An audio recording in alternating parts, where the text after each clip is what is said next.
14 कमरों का आलीशान बंगला और वो भी एक इंसान के लिए। इंसान भी कौन? ज़कीउर रहमान लखवी, भारत का सबसे बड़ा गुनहगार। आपको सुनकर हैरानी होगी, लेकिन पाकिस्तान में भारत के मोस्ट वांटेड आतंकियों की जमकर मेहमान नवाजी हो रही है, और वो भी सरकारी सरपरस्ती में।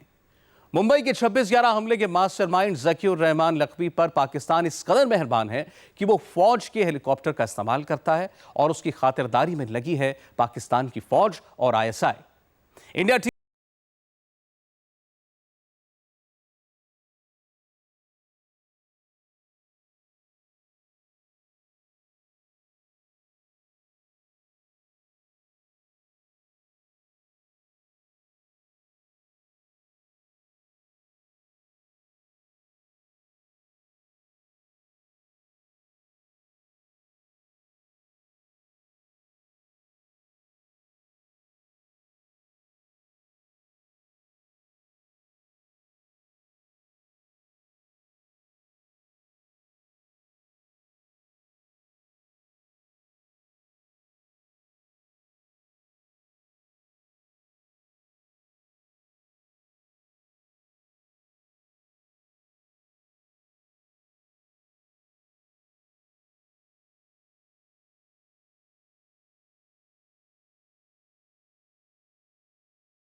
वालों को ISI ने खूब सुविधाएं दे रखी हैं। उन्हें 4-4 महंगी गाड़ियां मुहैया कराई गई हैं, जिनमें एक सफेद रंग की हमर भी है। इतना ही नहीं, हर महीने लखवी पर ISI 6 लाख रुपए खर्च करती है। ये तमाम बातें डोजियर में कही गई हैं। डोजियर में लखवी के मूवमेंट से लेकर उनकी तमाम गतिविधियों का पूरा ब्यौरा दिया गया है।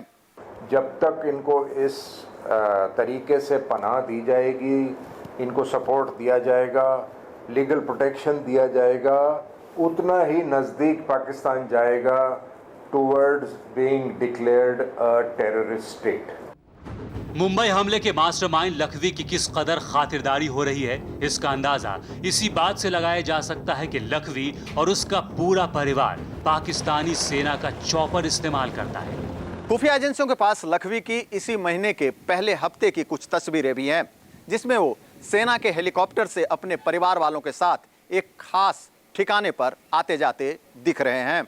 बड़े ऐशो आराम में उसको रखा गया है। 2-2, 3-3 मोबाइल फोन उसको दिए गए हैं, टीवी नेट वहाँ पे उसको फैसिलिटीज दी गई है, और वो वहाँ कॉन्फ्रेंसेस होल्ड करता है। उसको तो VVIP ट्रीटमेंट मिल रही है। उसको तो बिल्कुल बेल पे छोड़ दिया गया है ताकि वो जो है टेररिस्ट ऑपरेशंस को सरअंजाम दे सके।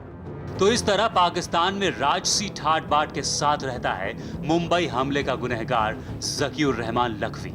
ISI और पाकिस्तान फौज की ऐशगाह में लखवी कैसे भारत के खिलाफ नई नई साजिशें रच रहा है, इसके बारे में हम आपको आगे बताएंगे। लेकिन सूत्रों से पता चला है कि लखवी पर 74 पेज के नए डोजियर के जरिए भारत पाकिस्तान पर नए सिरे से दबाव बढ़ाने की कोशिश में है। Shamsher Singh, India TV, Delhi. यूं तो लखवी पर पाकिस्तान में मुंबई हमले से जुड़ा मुकदमा चल रहा है, लेकिन वो अभी भी भारत के खिलाफ आतंकी साजिशें रच रहा है, और वो भी आईएसआई और पाकिस्तानी फौज की सरपरस्ती में।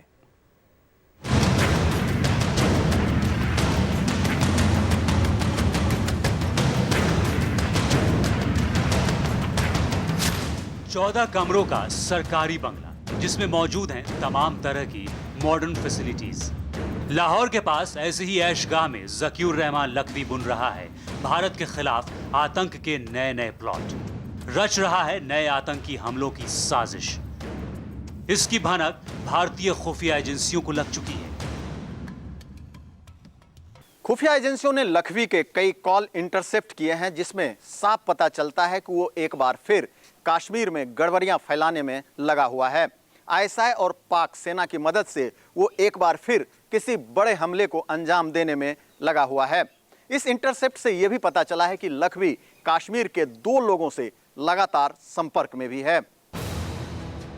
हालांकि उन 2 लोगों की पहचान खुफिया एजेंसियों के सूत्रों ने सार्वजनिक नहीं की, लेकिन इससे अंदाजा लग जाता है कि लखवी अब भी किस कदर भारत विरोधी गतिविधियों में सक्रिय है। बड़े ऐशो आराम में उसको रखा गया है। 2-2, 3-3 मोबाइल फोन उसको दिए गए हैं, टीवी नेट वहाँ पे उसको फैसिलिटीज दी गई है और वो वहाँ कॉन्फ्रेंसेज होल्ड करता है। उसको तो वीवीआईपी ट्रीटमेंट मिल रही है। उसको तो बिल्कुल बेल पे छोड़ दिया गया है ताकि वो जो है टेररिस्ट ऑपरेशंस को सरअंजाम दे सके। सूत्रों के मुताबिक मुंबई हमले के केस में जमानत मिलने के बाद लखवी 2 बार सुबह सुबह लश्कर तैयबा के हेडक्वार्टर मुरीद के भी गया। उसने लश्कर के आतंकियों को भाषण दिया और उन्हें भारत के खिलाफ युद्ध के लिए उकसाया।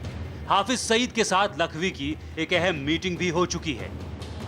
खुफिया एजेंसियों के पास इसके सबूत मौजूद हैं। पता चला है कि लखवी का मुरीदके का विजिट आईएसआई और पाकिस्तानी फौज ने अरेंज करवाया। एक नई जानकारी यह भी मिली है कि लखवी 5-5 मोबाइल यूज करता है और इन 5 मोबाइल की डिटेल खुफिया एजेंसियों के हाथ लग गई है। इतना ही नहीं, जेल में रहने के दौरान लखवी जो मोबाइल का इस्तेमाल करता था उसके डिटेल्स भी खुफिया एजेंसियों के हाथ लगे हैं। आईएसआई और पाकिस्तानी फौज लखवी पर किस कदर मेहरबान है, इसका अंदाजा उसको दिए जा रहे वीवीआईपी ट्रीटमेंट से लगाया जा सकता है। सूत्रों के मुताबिक मुंबई हमले के केस में जब लखवी जेल में था तब भी उसकी ऐश कम नहीं थी। आईएसआई और पाकिस्तानी सेना के सीनियर अफसर तब भी उससे नियमित तौर पर मिलने जाया करते थे। Shamsher Singh, India TV, Delhi. सिर्फ लखवी नहीं, पाकिस्तान मोस्ट वांटेड दाऊद इब्राहिम की भी जमकर खातिरदारी में जुटा हुआ है। दाऊद के पाकिस्तान में होने के जब भारत ने सबूत सामने रखे तो घबराकर पाकिस्तान ने रातों रात दाऊद का ठिकाना बदल दिया। उसे भी पाकिस्तानी फौज और आईएसआई ने सुरक्षित ठिकाने पर परिवार समेत शिफ्ट कर दिया है।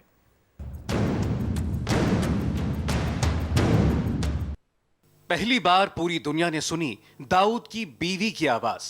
पहली बार दाऊद की बीवी ने खुद इस बात की तस्दीक की कि डॉन का परिवार पाकिस्तान के कराची में रहता है। पहली बार यह पता चला कि पाकिस्तानी सेना और आईएसआई की सरपरस्ती में हिंदुस्तान का मोस्ट वांटेड दाऊद अपने कराची वाले घर में चैन से सो रहा था।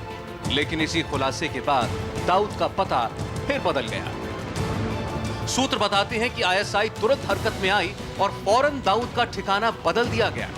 सूत्रों के मुताबिक आईएसआई ने दाऊद और उसके परिवार को अब कराची से मुरी शिफ्ट कर दिया है। मुरी पाकिस्तान के उत्तर में बसा वो इलाका है जहां सेना और आईएसआई का दबदबा है। सूत्रों के मुताबिक रविवार को दोपहर के वक्त दाऊद और उसके परिवार को मुरी ले जाया गया। इन सबको सेना की गाड़ियों से कड़े पहरे में मुरी शिफ्ट किया गया। इनमें शामिल थे दाऊद इब्राहिम, उसकी पत्नी महजबी, बेटा मोइन नवाज और बेटियां महरुख, महरीन और माजिया। साथ ही थे दाऊद के 2 भाई। इस तरह दाऊद को भारत की खुफिया एजेंसियों की निगाहों से बचाने के लिए पाकिस्तान ने एड़ी चोटी का जोर लगा दिया। आईएसआई ने इसलिए पाल के रखा है कि तमाम लॉजिस्टिक सपोर्ट नेटवर्क जो टेरर के हैं भारतवर्ष में, वो दाऊद गैंग से ऑपरेट किए जाते हैं। दाऊद का जो गैंग है यहाँ पे बड़ा भारी, अभी भी उसकी काफ़ी इकोनॉमिक गतिविधियों में बड़ा भारी उसका पहलू, वो जो किरदार है वो यहाँ निभा रहा है। तो क्या दाऊद इब्राहिम हमारे हाथ नहीं लग पाएगा? देश के पूर्व गृह सचिव और बीजेपी सांसद आर.के. सिंह ने इस बात पर जोर दिया है कि दाऊद के खिलाफ ओसामा जैसी कार्रवाई की जा सकती है। हालांकि रॉ के पूर्व चीफ ए.के. वर्मा का मानना है कि अभी हमारे पास ऐसी काबिलियत नहीं है। दाऊद वैसे ही है जैसे ओसामा है। जैसे अमेरिका को ओसामा डेड और अलाइव चाहिए था, हमको लगता है कि हम लोग को भी डेड और अलाइव चाहिए। पहले भी जब कभी भी उनको लगता है कि हम लोग को जानकारी हो गई है उसके ठिकाने की, तो वो ठिकाना बदला है। पहले भी बदला है। पहले भी जबकि उसको डिनाई करना था कि दाऊद उसके यहाँ है, तो वो पेशावर NWFP में ले गया था। उम्मीद करता हूँ कि वो कुछ न कुछ स्ट्रैटेजी तो बनाए ताकि दाऊद हमारे हाथ में आए, और वो इस विषय में सोच रहे होंगे, इसमें भी कोई शक नहीं है। लेकिन वो स्ट्रैटेजी क्या होगी ये कहना मुश्किल है। हमारे पास उतने तरीके नहीं हैं अभी। हो सकता है तरीके बन जाएं। दाऊद पिछले 22 साल से बचता फिर रहा है। भारत उसे कब और कैसे पकड़ पाएगा भी या नहीं, ये सब भविष्य के गर्भ में छिपा है। लेकिन पाकिस्तानी फौज और ISI की बेचैनी बताती है कि उन्हें दाऊद को लेकर भारत के किसी आक्रामक कदम का डर तो है ही। Viresh Pandey, India TV, Delhi.